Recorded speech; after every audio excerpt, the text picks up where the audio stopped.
पिछले 30 सालों से भी ज्यादा वक्त से फरार भारत के most wanted don Dawood Ibrahim की चौथी मौत की खबर आई है। और ये खबर उसी पाकिस्तान से आई है जहां पिछले 30 सालों से दाऊद ने पनाह ले रखा है। गैंग्रीन, दिल का दौरा पड़ने और कोरोना से हुई मौत के बाद दाऊद की इस चौथी मौत की वजह जहर बताया जा रहा है।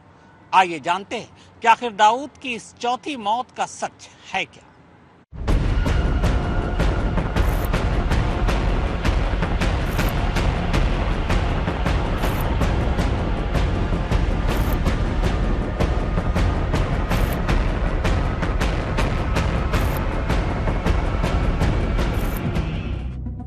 क्या भारत के मोस्ट वांटेड टेररिस्ट और अंडरवर्ल्ड डॉन दाऊद इब्राहिम का अंत अब करीब आ गया है? ये सवाल इसलिए क्योंकि पिछले करीब 20 घंटों से भारत से लेकर पाकिस्तान तक में ये खबर तेजी से फैली है कि दाऊद इब्राहिम को कुछ अज्ञात लोगों ने जहर दे दिया है, जिससे उसकी हालत बिगड़ गई है और उसे अस्पताल में भर्ती कराया गया है। लेकिन 1993 में भारत से भागने के बाद से ही लगातार छलावा बने दाऊद इब्राहिम को जहर दिए जाने की खबर भी फिलहाल एक छलावा बनकर ही रह गई है, क्योंकि न तो पाकिस्तानी एजेंसियों ने ऐसी किसी खबर की पुष्टि की है और न ही भारत की ओर से इस खबर पर कोई मुहर लगाई गई है। अलबत्ता अलग अलग सूत्रों ने यह जरूर कंफर्म किया है कि दाऊद इब्राहिम फिलहाल कराची के ही एक अस्पताल में भर्ती है और अस्पताल में भर्ती होने की वजह जहर नहीं बल्कि उसकी बीमारी है। हालांकि पाकिस्तान की तरफ से इस खबर की पुष्टि होने की उम्मीद भी ना के बराबर है, क्योंकि जो पाकिस्तान अब तक दाऊद इब्राहिम के वहां छुपे होने की बात को ही छिपाता रहा है, वो भला उसे जहर दिए जाने की खबर की पुष्टि कैसे कर सकता है। 67 साल के दाऊद इब्राहिम को जहर दिए जाने की यह खबर पहली बार तब फिजा में आई जब मुंबई के एक सामाजिक कार्यकर्ता नीरज गुंडे ने अपने एक्स हैंडल से इससे जुड़ी एक जानकारी शेयर की और PMO India, PM Narendra Modi, गृह मंत्री अमित शाह और मुंबई के उप मुख्यमंत्री देवेंद्र फडणवीस को टैग कर इस खबर को वेरीफाई करने की जरूरत बताई। गुंडे ने लिखा, जहर दे दिए जाने के बाद दाऊद इब्राहिम के बेहोश पाए जाने से जुड़े कुछ ट्वीट्स चल रहे हैं।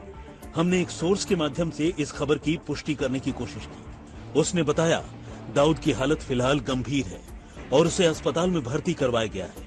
इसे वेरीफाई किए जाने की जरूरत है। जाहिर है नीरज गुंडे के इस पोस्ट के सामने आने और उसमें पीएम नरेंद्र मोदी समेत तमाम बड़े लोगों और यहां तक कि गृह मंत्रालय तक को टैग किए जाने के बाद इस खबर को लेकर हलचल तो मचनी ही थी। तो मुंबई पुलिस ने भी अपने तौर पर इसे वेरीफाई करने की कोशिश शुरू कर दी। लेकिन इससे पहले कि उधर से कोई कंफर्मेशन आती, पाकिस्तानी पत्रकार आरजू काजमी के एक यूट्यूब वीडियो ने सनसनी फैला दी। आरजू ने इस वीडियो में न सिर्फ अपुष्ट सूत्रों के हवाले से दाऊद इब्राहिम को जहर दिए जाने की आशंका जाहिर की, बल्कि ये कहकर मामले को और गंभीर कर दिया कि सुबह से ही पाकिस्तान में इंटरनेट सेवाओं पर पूरी तरह से रोक लगा दी गई है। यूट्यूब से लेकर गूगल और यहां तक कि सोशल मीडिया प्लेटफॉर्म्स की एक्सेस भी पूरी तरह से बंद है और इससे लगता है कि दाल में कुछ काला जरूर है। काजमी ने अपना ये वीडियो शूट करते हुए ये भी कहा कि वो अब इस वीडियो को वीपीएन के जरिए अपलोड करने की कोशिश करेंगी। दाऊद इब्राहिम को जहर दिया गया या हालत नाजुक है या फिर मौत हो गई, ये कब, कैसे और सोर्स क्या, कैसे शुरू हुई ये खबर? सर ये कल इंटरनेट पे ये खबर चल रही थी, सोशल मीडिया पर ये न्यूज़ चली। उसके साथ ही पाकिस्तान में क्योंकि जो इंटरनेट है उसको स्लो डाउन कर दिया गया और यहाँ पर जो है वो आज सुबह तक, कल शाम से लेकर आज सुबह तक ना तो यूट्यूब चैनल्स चल रहे थे, ना ही ट्विटर, सोशल मीडिया और गूगल सर्विसेज भी जो है वो स्लो डाउन की गई थी। तो इससे बात और ज्यादा बढ़ी और लोगों ने ये बात करनी शुरू की कि कहीं ना कहीं ये खबर चली कि दाऊद इब्राहिम जो है उसको किसी ने पॉइजन दिया है या फिर उसे फूड पॉइजनिंग हुई है। ये बाद में खैर फूड पॉइजनिंग की बात भी चली, लेकिन उससे पहले सिर्फ पॉइजन की बात की जा रही थी कि वो दिया गया है और उसकी हालत खराब है, उसको हॉस्पिटल शिफ्ट किया गया है। जब ये न्यूज आई तो फिर मैंने जो है वीडियो अपनी एक बनाई थी अपने चैनल के लिए, मगर वो क्योंकि मैं अपलोड नहीं कर पा रही थी क्योंकि सारी सर्विसेज डाउन थी, तो मुझे वीपीएन यूज करना पड़ा। काज़मी का यहां तक कहना था कि जिस तरह से एक एक कर अज्ञात लोग पाकिस्तान में आतंकियों को ठिकाने लगा रहे हैं, उसे देखकर यह खबर सही लगती है। हालांकि उनका कहना था कि अगर ऐसा हुआ तो यह अपने आप में एक बड़ी बात होगी, क्योंकि इससे पहले आतंकियों के सिर्फ गुर्गे ही मारे जाते रहे हैं, जबकि हाफिज सईद, सैयद सलाउद्दीन और मौलाना मसूद अजहर सरी के बड़े आतंकी तो अब भी पाकिस्तान में छुट्टा घूम रहे हैं। इस बीच दाऊद इब्राहिम के खासम खास और डी कंपनी से जुड़े छोटा शकील ने भी दाऊद को जहर दिए जाने की खबर से इनकार किया है। आज तक से बातचीत करते हुए छोटा शकील ने कहा कि दाऊद को जहर दिए जाने की खबरें गलत हैं और वो पूरी तरह से ठीक है। दाऊद इब्राहिम की जो कहते हैं कि डी कंपनी का स्पोक्स पर्सन छोटा शकील इंडियन मीडिया से बात की और उन्होंने छोटा शकील ने कहा है कि ये सब खबर बकवास है, झूठ है। भाई ठीक है, आप लोगों में से किसी पाकिस्तानी जर्नलिस्ट से आपने ट्राई किया था, बात की? नहीं सर, अभी तक तो किसी ने बात नहीं की है, और अगर किसी ने की भी है तो वो अभी तक जो है वो मीडिया में आई नहीं है। मगर अब ये लोग कहाँ तक ये बात सही कह रहे हैं, हो सकता है सही भी कह रहे हो और ये खबर ना हो, लेकिन उसके लिए भी तो इनको सबूत तो देना होगा। फिर सामने लाएं, दिखाएं, पिक्चर दिखाएं, कोई वीडियो बना के लगा दे, ना लाए लाइव शो में, कोई प्राइवेट वीडियो बना दे इसकी दाऊद इब्राहिम की और सोशल मीडिया पे शेयर कर देंगे, यहाँ पे मौजूद है। जैसे आप देखते ही अफगानिस्तान में कितने ही लोग जो है जब जो अटैक करते हैं, उनके लीडर्स मारे जाते हैं, तो कई बार उनके लीडर्स जो है वो अपनी वीडियो बना के लगा देते हैं कि वो नहीं मारे गए। इसी तरह का कोई सबूत जो है वो दाऊद इब्राहिम भी दे सकता है कि वो जिंदा है, लेकिन अभी तक ऐसी कोई चीज हमने देखी नहीं मीडिया के। लेकिन दाऊद को जहर दिए जाने की आशंकाओं के बीच सबसे बड़ा सवाल तो यही है कि क्या ऐसा करना मुमकिन है। असल में सालों से पाकिस्तान में छुपे दाऊद इब्राहिम के इर्द गिर्द सुरक्षा का तगड़ा घेरा है। वहां की खुफिया एजेंसी ISI से लेकर पाकिस्तान की फौज तक उसकी हिफाजत करती रही है। हालांकि पाकिस्तान इस बात से ही इनकार करता रहा है कि दाऊद पाकिस्तान में छुपा है, लेकिन वक्त वक्त पर अलग अलग सूत्रों के हवाले से न सिर्फ उसके पाकिस्तान में होने की खबर सामने आती रही है, बल्कि उसके कराची के क्लिफ्टन रोड में मौजूद मकान की भी पहचान हो चुकी है, जिससे ये पता चलता है कि दाऊद पाकिस्तान में ही है।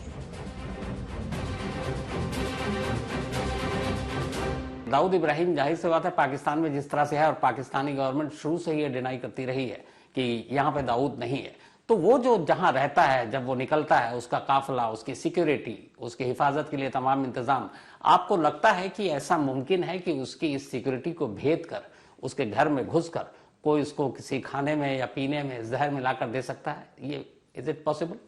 नहीं, मुझे नहीं लगता कि ऐसा कोई कर सकता है। अगर कोई ऐसा कर सकता है तो वो घर के अंदर का ही कोई आदमी कर सकता है, बाहर से जाके कोई नहीं कर सकता कि खाने में कुछ मिला दे। हाँ, घर के अंदर जो लोग मौजूद हैं, अगर उनमें से कोई ऐसा करे तो अलग बात है, लेकिन अभी तक तो पाकिस्तान यही कहता आ रहा है कि वो यहाँ पर मौजूद ही नहीं है। ये और बात है कि उसका घर मौजूद है, और जावेद मियादाद साहब से पूछा जा सकता है।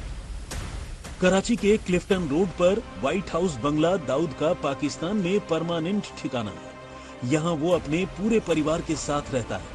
इसके अलावा कराची में ही डिफेंस हाउसिंग कॉलोनी में बंगला नंबर 37 है। ये दाऊद का दूसरा ठिकाना है।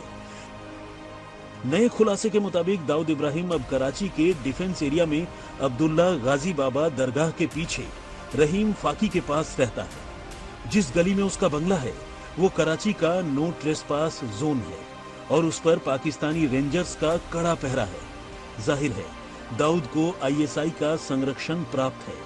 भारत सरकार का कहना है कि दाऊद से जुड़े तमाम सबूत पाकिस्तान को दिए जा चुके हैं, लेकिन पाकिस्तान सरकार न सिर्फ लगातार इन सबूतों को झुठलाती आ रही है, बल्कि एक ही राग अलापती रही है कि दाऊद पाकिस्तान में नहीं है। हालांकि एक बार पाकिस्तान ने खुद कबूल किया था कि दाऊद उनके यहाँ है, लेकिन कार्रवाई के नाम पर वो पूरी दुनिया को गुमराह करता रहा। जिस तरीके से ये स्टोरी है, खबर है, जो भी आप कहें अफवाह, सच्चाई, जो भी मालूम नहीं, दो बड़ी अजीब सी चीज है। एक ये कि पाकिस्तान शुरू से डिनाई करता रहा कि दाऊद इब्राहिम उसके यहाँ, वो इनकार ही करता रहा है। दाऊद अगर सपोज में सच में जहर दिया गया हो, उससे भी आगे बढ़कर दाऊद की सच में मौत हो गई हो, क्या ये सच और राज कभी पाकिस्तान से बाहर दुनिया के सामने आ पाएगा? आपको ऐसा लगता है ये मुमकिन है?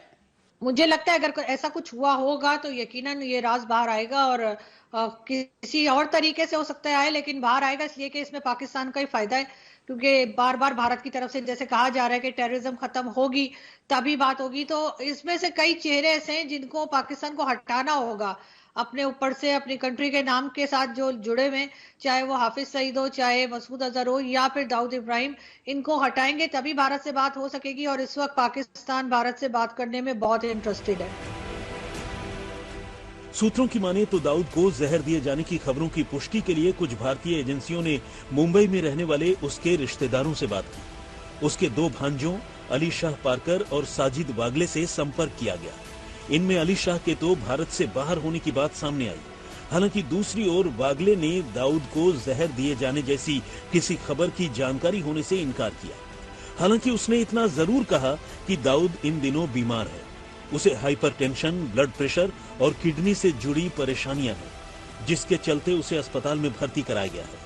उधर पाकिस्तान से आ रही खबरों में बताया गया है कि दाऊद के अस्पताल में भर्ती होने के बाद से ही उसकी सुरक्षा पहले के मुकाबले और ज्यादा कड़ी कर दी गई है। वो अस्पताल के जिस फ्लोर पर मौजूद है, उस फ्लोर पर सिवाय उसके अपने करीबी रिश्तेदारों और डॉक्टरों के सिवाय किसी को जाने की इजाजत नहीं है। ऊपर से जिस तरह अज्ञात लोग अब एक एक कर पाकिस्तान में आतंकियों को निशाना बना रहे हैं, उसके बाद पाकिस्तानी एजेंसियों ने दाऊद का सुरक्षा घेरा और कड़ा कर दिया है। Global terror financier, India most wanted Dawood Ibrahim, क्या उसे जहर देकर मारने की कोशिश की गई है? क्या दाऊद इब्राहिम अस्पताल में अपनी जान के लिए लड़ रहा है? इन सब बातों से सोशल मीडिया पर सवाल उठाए जा रहे हैं। सबसे पहले इस बारे में एक रिपोर्ट आई पाकिस्तानी मीडिया से, और उसके बाद भारत में भी सोशल मीडिया पर इसके बारे में चर्चे शुरू हुई। यहाँ तक कि एजेंसी और पुलिस ने भी जांच करना शुरू किया, जानकारी निकालने की कोशिश की। टीमें भेजी गई दाऊद के रिश्तेदारों के घर। एक रिश्तेदार से कुछ बातचीत भी हुई और उससे ये इन्फॉर्मेशन मिली कि दाऊद जरूर बीमार है, पर उसे जहर देने वाली बात के बारे में कोई भी डिटेल्स या उस बारे में कोई भी पुष्टि नहीं हो पाई है। दाऊद 2 महीने पहले भी बीमार था, उसे हाइपरटेंशन और डायबिटीज है, इस वजह से वो अस्पताल में भर्ती हुआ था, और अब ऐसा कहा जा रहा है कि फिर से उसी शिकायत की वजह से वो अस्पताल में इलाज के लिए भर्ती कराया गया है। रिपोर्ट के मुताबिक ये भी कहा जा रहा है कि जिस अस्पताल में मल्टी स्पेशलिटी में कराची में उसे भर्ती कराया गया है, उसमें एक पूरा फ्लोर सील कर दिया गया है, सैनिटाइज कर दिया गया है। वहाँ पे पाकिस्तानी सुरक्षा फोर्सेस तैनात है, किसी को भी आने जाने नहीं दिया जा रहा है। सिर्फ दाऊद के करीबी लोग और पाकिस्तानी आर्मी या सिक्योरिटी फोर्सेस के लोग वहाँ पर आ सकते हैं। 1993 से लेकर अब तक पाकिस्तान में कई सरकारें आई और गई, लेकिन दाऊद इब्राहिम को लेकर पाकिस्तानी हुकूमत का स्टैंड नहीं बदला, और वो ये कि दाऊद के पाकिस्तान में होने की बात को दुनिया से छुपाए रखना। खुद दाऊद भी पाकिस्तान जाने के बाद कभी भी सार्वजनिक तौर पर दुनिया के सामने नहीं आया, और न ही उससे जुड़ा कोई वीडियो या उसकी कोई तस्वीर ही सामने आई।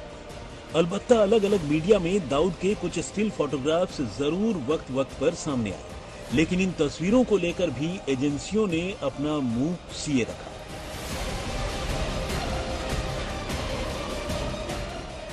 हालांकि दाऊद को लेकर तैयार भारत के डोजियर में दाऊद के सिर्फ पाकिस्तान में होने का दावा ही नहीं है, बल्कि सबूत के तौर पर उसके पाकिस्तान के पासपोर्ट की कॉपी भी भारत के पास मौजूद है, जिसमें वो क्लीन शेव्ड नजर आ रहा है। भारतीय सूत्रों का दावा है कि इसी पाकिस्तानी पासपोर्ट से वो अक्सर पाकिस्तान से दुबई आता जाता रहा है। बताते हैं कि दाऊद के पास कोई 1-2 नहीं बल्कि 14 पासपोर्ट हैं। खुफिया एजेंसियों को दाऊद इब्राहिम की पत्नी जुबीना जरीन उर्फ महजबीन के नाम का एक टेलीफोन बिल और दाऊद के कई पासपोर्ट मिले हैं। एनएसए लेवल की बातचीत में इसी डोजियर को पाकिस्तान को सौंपा गया था। डोजियर में दाऊद के पाकिस्तान में होने के तमाम सबूत हैं। इसमें दाऊद के 9 ठिकानों का भी जिक्र है। ये सभी ठिकाने पाकिस्तान के हैं। इनमें से ज्यादातर पते कराची के हैं। हैरानी की बात तो यह है कि पाकिस्तान की राजधानी इस्लामाबाद में भी दाऊद के ठिकाने हैं। वैसे ये पहला मौका नहीं है जब दाऊद इब्राहिम की हालत बेहद खराब होने या उसके मारे जाने की खबर सामने आई हो। इससे पहले 5 जून 2020 को कोविड-19 से कराची में दाऊद की मौत की खबर सामने आई थी। तब भारत के कुछ मीडिया ने भी इस खबर को उठाया था। इससे पहले 28 अप्रैल 2017 को दाऊद इब्राहिम के हार्ट अटैक से मारे जाने की खबर व्हाट्सएप पर तैर रही। बाद में रात होते होते कुछ न्यूज चैनल ने भी उसे हार्ट अटैक के बाद अस्पताल में भर्ती होने की खबर दी थी। इससे पहले 25 अप्रैल 2016 को दाऊद इब्राहिम को गैंग्रीन होने की खबर सामने आई। तब बताया गया था कि उसकी दोनों टांगें काटी जा सकती हैं और उसकी जान को खतरा है, लेकिन ये सारी खबरें गलत साबित हुई। आरजू जी, आखिरी सवाल, 2016 में पहले खबर आई थी कि दाऊद इब्राहिम की गैंग्रीन से मौत हो गई। 2017 में आई कि उसको हार्ट अटैक हुआ, उससे मौत हो गई। 2020 में आई कि उसको कोरोना हो गया, उसकी वजह से मौत हो गई। अब 2023 में है कि फूड पॉइजनिंग या पॉइजन दे दिया गया है, उसकी वजह से मौत हो गई। तो एक चीज, आखिरी बार दाऊद को पाकिस्तान में या कहीं पब्लिकली या कुछ खास लोगों के बीच में देखे जाने वाले कौन कौन लोग हैं जो दावा करते हैं कि हाँ इतने सालों में किसी ने दाऊद को देखा जिससे ये तस्दीक हो सके कि वो जिंदा है, या क्या पता वो पहले ही मर चुका हो? सर, अभी तक किसी ने दावा नहीं किया है कि उसने दाऊद इब्राहिम को देखा है, ना ही कोई उसकी लेटेस्ट पिक्चर किसी ने देखी है। रिसेंटली कुछ सालों से तो उसकी कोई पिक्चर भी नहीं आई है सामने। लेकिन एक बात जो सबसे अजीब है वो ये कि जावेद मियादाद कोई जवाब क्यों नहीं दे रहे। अगर उसकी डेथ हो गई है, कई साल पहले ही अगर डेथ हो गई है, तब भी जावेद मियादाद साहब को बताना तो चाहिए कि भाई वो उनके समधी है आखिर, कि जी हाँ जी उसकी डेथ हो गई है, आप क्या पूछ रहे हैं। लेकिन वो ऐसा भी कुछ नहीं कह रहे, जिसकी वजह से ये बात जो है मजीद इसमें कॉम्प्लिकेशंस जो है इस न्यूज के अंदर बढ़ते जा रहे हैं। अब इतनी कड़ी सुरक्षा के बाद भी दाऊद इब्राहिम को जहर दिए जाने की खबर पर सवाल उठना लाजमी है। दिव्येश सिंह, मुंबई, आज तक। क्या दाऊद की मौत की खबर या अफवाह पाकिस्तानी खुफिया एजेंसी ISI ने उड़ाई? क्या इसके पीछे ISI या दाऊद का मकसद उन लोगों या एजेंसियों को भटकाना है जो एक एक कर पाकिस्तान में बैठे आतंकियों को अपना निशाना बना रहे हैं? और क्या इसी वजह से दाऊद डर गया है? पाकिस्तान में आतंकियों पर शामत आई हुई है। एक एक कर अज्ञात लोग पाकिस्तान में चुन चुनकर आतंकियों को ठिकाने लगा रहे हैं। द संडे गार्जियन की एक रिपोर्ट के मुताबिक पिछले 2 सालों में कम से कम 18 आतंकियों को पाकिस्तान में ढेर किया जा चुका है और इनमें से 16 आतंकी ऐसे हैं जिन्हें इसी साल फरवरी से लेकर अब तक मार गिराया गया है। इन मारे गए आतंकियों में ज्यादातर का ताल्लुक लश्कर-ए-तैयबा, जैश-ए-मोहम्मद और हिजबुल मुजाहिदीन सरीखे आतंकी संगठनों से है, जो साल दर साल लगातार भारत में आतंकी वारदातों को अंजाम देते रहे हैं।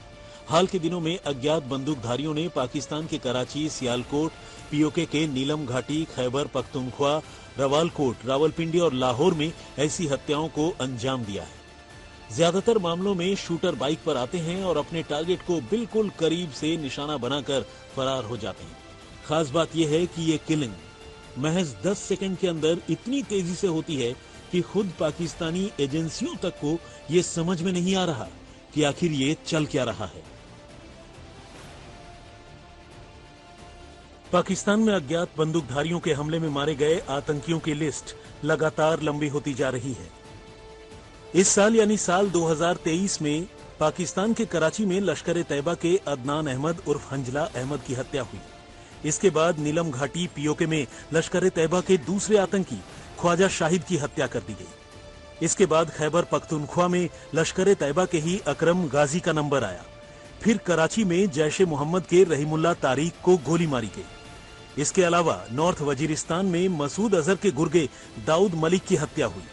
सियालकोट में जैश-ए-मोहम्मद के शाहिद लतीफ, कराची में लश्कर-ए-तैयबा के मौलाना रहमान, कराची में ही लश्कर-ए-तैयबा के मुफ्ती कैसर और POK के रावलकोट में मोहम्मद रियाज उर्फ अबू कासिम की हत्या कर दी गई। इसी तरह कराची में लश्कर-ए-तैयबा के सरदार हुसैन अरैन, लाहौर में खालिस्तान कमांडो फोर्स के परमजीत सिंह पंजवड़, लाहौर में ही लश्कर-ए-तैयबा के खालिद बशीर, खैबर पख्तूनख्वा में लश्कर और जैश से जुड़े सैयद नूर शलोबर, रावलपिंडी में हिजबुल मुजाहिदीन के बशीर अहमद पीर, कराची में अल बद्र के सैयद खालिद राजा और अफगानिस्तान में ISI के एजेंट एजाज अहमद अहंगर की हत्या कर दी गई। इसी तरह साल 2022 में कराची में लश्कर-ए-तैयबा के जहूर मिस्त्री और कराची में ही लश्कर-ए-तैयबा के जफरुल्लाह जमाली को अज्ञात बंदूकधारियों ने ढेर कर दिया। बहरहाल पाकिस्तान में आई आतंकियों की शामत को देखते हुए दाऊद को जहर दिए जाने की खबर को बल मिला है। ऐसे में देखना यह होगा कि आखिर इस खबर की आधिकारिक रूप से पुष्टि कब तक होती भी है या नहीं। पिछले एक साल में 18 ऐसे इंसिडेंट हुए हैं पाकिस्तान में जहां पर टेररिस्ट को, आतंकवादियों को, जो मेन कॉन्स्पिरेटर थे जिन्होंने भारत पर आतंकी हमले किए थे, आतंकी हमले प्लान किए थे, आतंकी हमले करवाए थे, ऐसे 18 लोगों की कभी एक्सीडेंट में, कभी जहर देने से या कभी किसी और तरीके से जान गई है।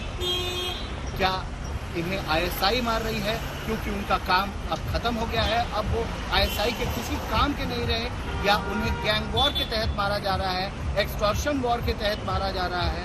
इस बारे में कोई जानकारी नहीं है कि कौन इन लोगों को मार रहा है, पर एक अदृश्य फोर्स है जिसे कहा जा रहा है जो इन लोगों को टारगेट कर एलिमिनेट कर रहा है। आपको बता दें कि मौलाना मसूद अजहर, सैयद सलाहुद्दीन और हाफिज सईद और दाऊद इब्राहिम, ये सारे लोग पाकिस्तान में हैं। इन सारे लोगों के ऊपर बहुत से ऐसे केसेस हैं टेररिज्म के, आतंकवाद के, आतंकवादी घटनाओं के, जिसमें ये सारे लोग शामिल रहे हैं, भारत के खिलाफ आतंकी हमले करते रहे हैं। अन्य देशों में भी इन पर केसेस हैं, पर क्या अब इनका नंबर आ सकता है? क्या इन्हें भी उनके साथियों की तरह, उन 18 साथियों की तरह एलिमिनेट किया जाएगा? दिव्येश सिंह, मुंबई, आज तक।